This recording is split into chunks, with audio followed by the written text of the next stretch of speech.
السلام علیکم۔ آج کی سٹوری ہے ہم لڑکیاں پارٹ 3۔ ثریا، اتنی جلدی کیسے کوئی بندوبست ہو سکتا ہے؟ مکان کے علاوہ ہمیں ایک آدھ انسانی سہارے کی بھی ضرورت ہے۔ ہم اتنے بڑے شہر میں ناواقف ہیں۔ کاش ہم ایسا کچھ بھی نہ کرتے۔ یہ کہتے ہوئے وقار رو دیا۔ وقار، یہ کیا کہہ رہے ہو؟ میں چیخ اٹھی۔ تم میرا سہارا بننے، حوصلہ دینے کے بجائے مجھے الٹا ڈرا رہے ہو۔ وقار، میں نے تمہارے پیار میں نہ صرف خود کو بلکہ اپنے پورے گھر والوں کو قبرستان میں دھکیل دیا۔ تم ابھی سے ہمت چھوڑ بیٹھے ہو، مجھے کون سہارا دے گا؟ میں بھی اتنی ہی پریشان ہوں جتنی کہ تم۔ اور اگر تمہاری یہی پوزیشن تھی تو مجھے کیوں برباد کیا؟ میں چلائی۔ میں یہ سمجھ رہی تھی وقار واقعی معصوم ہے، کمزور، بزدل اور مجبور ہے، لیکن وہ معصوم چہرہ اتنا مکار اور بھیانک ہوگا، میرا فرشتے بھی نہیں جانتے تھے۔ انسان کے کئی روپ ہوتے ہیں اور پھر یہ مرد کی ذات کسی وقت کوئی نیا روپ دھار لیتی ہے، یہ نہیں جانتی تھی۔ شاید اس کی وجہ یہ تھی کہ میں نے اپنی زندگی میں کسی کو اتنے قریب سے دیکھا نہ تھا۔ مجھے تو بچپن سے پیار، خلوص، محبتیں اور ہمدردی ہی ملی تھی۔ میں تو یہی سمجھتی رہی کہ سب لوگ ایسے ہی ہوتے ہیں جیسے میرے گھر والے ہیں، لیکن گھر سے ہزاروں میل دور ان حالات میں اور ایسے لوگوں سے میرا واسطہ پڑا۔ شاید میں ان لوگوں میں سے ہوں جو تمام عمر ٹھوکریں کھانے، سنبھلنے اور پھر ٹھوکریں کھانے میں ہی عمر گزار دیتے ہیں۔ لیکن میں نے سوچ لیا، کیسے بھی حالات ہوں، اب ڈٹ کر مقابلہ کروں گی۔ جب برباد ہونا اور اتنی سستی موت ہی مرنا ہے تو کیوں نہ زندگی کی قیمت وصول کروں، بلکہ اب تو مجھے پورے گھر کی زندگیوں کی قیمت وصول کرنا تھی۔ بہرحال میں نے وقار کو مزید کچھ کہنا اور تنگ کرنا چھوڑ دیا تھا، اور میں کر بھی کیا سکتی تھی؟ میں نے خود کو وقت کے دہاڑے پر چھوڑ دیا اور آنے والے وقت اور فیصلوں کے انتظار میں بیٹھ گئی۔ میں نے خاموشی اختیار کر لی اور اندر ہی اندر روتی رہی کہ یہ کتنی بڑی خطا کر بیٹھی ہوں میں، جس کا کفارہ مر کر بھی نہیں دے سکتی تھی۔ ایک میری زندگی کا سوال ہوتا تو معمولی بات تھی، اور پھر جس کے لیے میں نے سب کچھ کیا، وہ کیا نکلا؟ وہ کیا تھا؟ وہ تو خود معصوم روتا چیختا بچہ تھا۔ اسے تو خود دلاسے اور سہارے کی ضرورت تھی۔ میں سمجھ گئی تھی اس نے مجھے برباد کیا اور خود ہوا۔ میں سمجھ گئی، مشتاق ہمیں اپنے گھر میں رکھنے اور ہم پر کی گئی نوازشوں کی قیمت وصول کرنا چاہتا ہے۔ اس کا خیال تھا میں جس طرح چاہوں گا وہ ہوگا، اور وقار کو تو پہلے ہی جانتا تھا۔ یہی وجہ تھی وہ وقار کو استعمال کر رہا تھا، اور اب اس کا مقصد پورا ہو چکا تھا۔ ایک دن میں کچن میں کھانا تیار کر رہی تھی، 3 گز کے فاصلے پر کمرے میں وقار لیٹا ہوا تھا کہ مشتاق کچن میں آ گیا۔ وہ کافی حواس باختہ لگ رہا تھا، اس کے دل کی دھڑکن صاف سنائی دے رہی تھی، اور میں جانتی تھی ایسا بہت جلد ہونے والا ہے، اس لیے میرے لیے کوئی انہونی بات نہیں تھی، اور میں پرسکون تھی، اور میرا مجاز خدا میرے سر پر موجود تھا۔ میں نے مشتاق کی طرف دیکھتے ہوئے سوال کیا، بھوک لگی ہے بھائی؟ ہاں، لیکن یہ بھی جان لو مجھے روٹی کی نہیں تمہاری بھوک ہے، وہ بڑی ڈٹائی سے کہنے لگا۔ میں آپ کی بہن ہوں مشتاق بھائی، اور پھر آپ کے دوست کی عزت ہوں۔ کیسی بہن اور کون بھائی؟ نہ تم میری بہن ہو نہ میں تمہارا بھائی ہوں۔ چھوڑو ان باتوں کو اور وقت ضائع نہ کرو، آ جاؤ میری باہوں میں۔ اس کی کمینگی پورے عروج پر تھی۔ آپ جائیں پھر بات کریں گے، ابھی وقار سامنے ہے، دیکھ لے گا۔ میں نے پینطرہ بدل کر وقت ٹالنا چاہا۔ کون وقار؟ کیسا وقار؟ وہ تو تمہیں لایا ہی میرے لیے ہے، اب تم میری ہو، وقار کو بھول جاؤ۔ یہ کہتے ہوئے وہ میرے قریب آیا اور میں نے چیخنا چلانا شروع کر دیا۔ میں جو پہلے ہی پریشان تھی، حواس کھو بیٹھی۔ مجھے لگا سن کر وقار دوڑتا ہوا آئے گا، لیکن یہ میرا محض خیال ہی تھا، یہ تو سب ایک منصوبے کے تحت ہو رہا تھا۔ جب محافظ ہی لٹیرے بن جائیں تو انسان کہاں تک ہاتھ پاؤں مار سکتا ہے؟ ساری صورتحال میرے سامنے کھل کر آ چکی تھی۔ پہلے مجھے لگتا تھا یہ میرا شاید وہم ہے، وقار بہت اچھا انسان ہے، خود کو سنبھالو مشتاق، ٹھیک ہے؟ سوریا تم اچھی طرح جان لو، بیوی تم وقار کی ہی رہو گی۔ اور آج کے بعد وہ اتنا ہی کہہ پایا تھا کہ میں نے ساتھ میں رکھا ہوا بیلن اس کے سر پہ زور سے دے مارا۔ بیلن لگتے ہی اس کے سر سے خون ابلنے لگا۔ وہ شاید اس صورتحال کے لیے تیار نہ تھا۔ میں فوراً باہر نکل آئی۔ بغیرت جا اپنے محبوب کو سنبھال جس کے لیے مجھے لایا تھا۔ میں نے وقار سے کہا، یہ کیا کر دیا تو نے سوریا؟ اب کیا ہوگا اگر اسے کچھ ہو گیا تو؟ کہتے ہوئے وہ کچن کی طرف دوڑ پڑا اور میں بستر پر گر پڑی اور پھوٹ پھوٹ کر رونے لگی۔ مجھے کوئی نہ تھا چپ کرانے والا یا دلاسا دینے والا، اور روتے روتے ہی میں بے ہوش ہو گئی۔ کچھ خبر نہیں تھی۔ جب ہوش آیا تو شام کے سائے ہر سو پھیل چکے تھے۔ وہ دونوں غائب تھے۔ میں گھر میں اکیلی تھی۔ میرے دماغ میں ہزاروں وسوسے اور طوفان برپا تھے۔ اب میرا کیا بنے گا اور میں کہاں جاؤں گی؟ رات بھر اکیلی بیٹھی روتی رہی اور سوچتی رہی وہ کہاں گئے اور میرے بارے میں ان کا ارادہ کیا ہے۔ کچھ سمجھ نہیں آ رہا تھا۔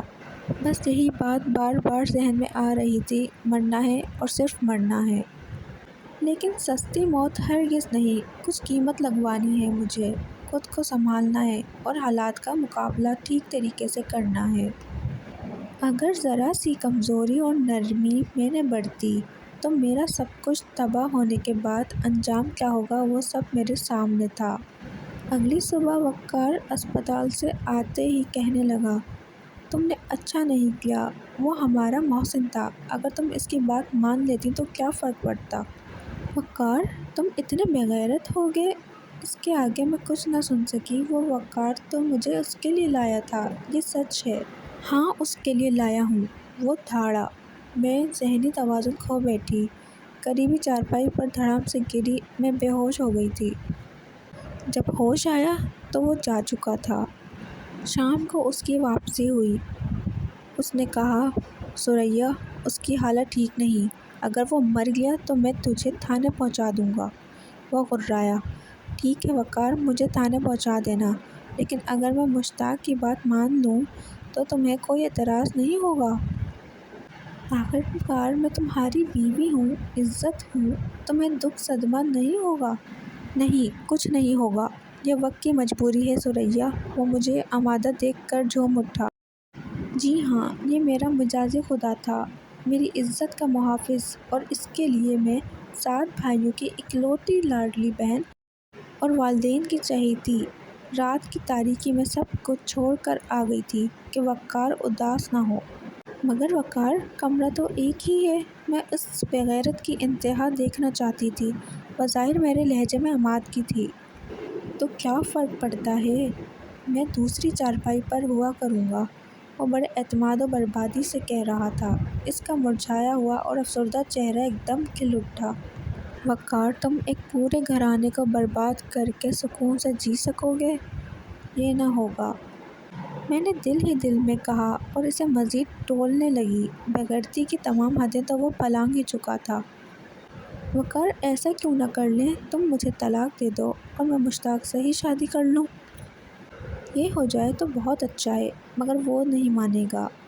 اس نے افسردہ لہجے میں کہا، فکر نہ کرو وقار، مشتاق کو میں منا لوں گی، تمہیں گھبرانے کی ضرورت نہیں۔ وہ یہ سن کر ایک دم اچھلا اور باہیں کھول کر مجھے اپنے قریب کرنا چاہا۔ نہیں وقار پیچھے ہٹ جاؤ، مجھے مت چھوؤ، اس لیے کہ آج کے بعد میں تمہاری نہیں مشتاق کی عزت اور بیوی ہوں گی۔ اچھا بابا بن جانا اس کی بیوی، اس نے ڈھٹائی سے کہا۔ دل میں آئی اس کا کیما بنا کر چبا ڈالوں۔ اپنی عزت و ناموس غیرت کی اس قدر بھی کوئی بے حرمتی کر سکتا ہے؟ کم از کم میرا ذہن تو ماننے کو تیار نہ تھا۔ میں نے کوئی جواب نہیں دیا، خود پر بڑی مشکل سے قابو پا رہی تھی، کہیں ایسا نہ ہو میرا بنا بنایا پروگرام میری معمولی سی غفلت سے خاک میں مل جائے۔ آج شام تک مشتاق واپس آ جائے گا، اس کا زخم کافی بہتر ہو گیا ہے، میں اسے خوشخبری سنانے جا رہا ہوں۔ جاتے جاتے اس نے کہا، وہ کتنا خوش تھا۔ وہ انسان اتنا گھٹیا، اتنا بے غیرت ہو سکتا ہے، سوچ سوچ کر میں پاگل ہو رہی تھی۔ آخر وقار نے ایسا کیوں کیا؟ ٹھیک ٹھاک مرد تھا، اسے کیا ہو گیا؟ اگر میری جگہ اس کی بہن ہوتی تو کیا وہ اپنے دوست کو بھی اس کے حوالے کر کے فخر محسوس کرتا؟ اس دن میں جی بھر کر روئی۔ باقی ماندہ عمر کا رونا میں ایک دفعہ رو لینا چاہتی تھی، اور جب میرے اندر کا تمام غبار نکل گیا تو میں نے قسم کھائی آئندہ نہ روں گی نہ پریشان ہوں گی۔ اب میں معصوم سیدھی سادی ثریا نہیں تھی، ایک بھپری ہوئی شیرنی کا روح دھار چکی تھی۔ اب مجھے صرف ایک کام کرنا تھا، اپنی بربادی کی زیادہ سے زیادہ قیمت وصول کرنا وقار اور مشتاق سے۔ مجھے خوشی تھی کہ مشتاق آج ہی ہسپتال سے آ جائے گا اور آج ہی میں وقار کی پریشانی کم کر دوں گی، لیکن افسوس مشتاق کو آنے میں مزید ہفتہ لگ گیا۔ پھر مشتاق آ گیا۔ گھر میں نئی طرح کی رونقیں تھیں۔ مجھے اسی صورت سکون مل سکتا تھا کہ میں ان دونوں سے انتقام لے کر خود تھانے چلی جاتی اور اقبال جرم کر لیتی۔ میں کسی مناسب موقع کی تلاش میں تھی، اس سے پہلے کہ میں اپنے منصوبے پر عمل کرتی کہ ایک دن نئے انکشاف نے میرے ذہن کے پرخچے اڑا کر رکھ دیے۔ شاید وہ ضرورت سے زیادہ چالاک اور مکار تھے اور میں اتنی نادان تھی۔ ثریا بیگم، وقار تو گھر پہنچ چکا ہے، اب اسے بھول جاؤ، اب تمہیں میرے اشاروں پر ناچنا ہوگا، ایک دن مشتاق کہکے لگاتا ہوا بولا۔ پہلے تو میں یہ سمجھی یہ کوئی فراڈ ہے، وقار ایسا ہرگز نہیں کر سکتا، لیکن یہ حقیقت تھی، وقار صاحب جا چکے تھے اور اب میں مشتاق کے رحم و کرم پر تھی۔ ادھر مجھے اپنا منصوبہ خاک میں ملتا دکھائی دے رہا تھا۔ وقار بھاگ گیا تھا، میری آرزوؤں میرے ارمانوں کا قاتل تو وہ تھا، مجھے تو انتقام اس سے لینا تھا۔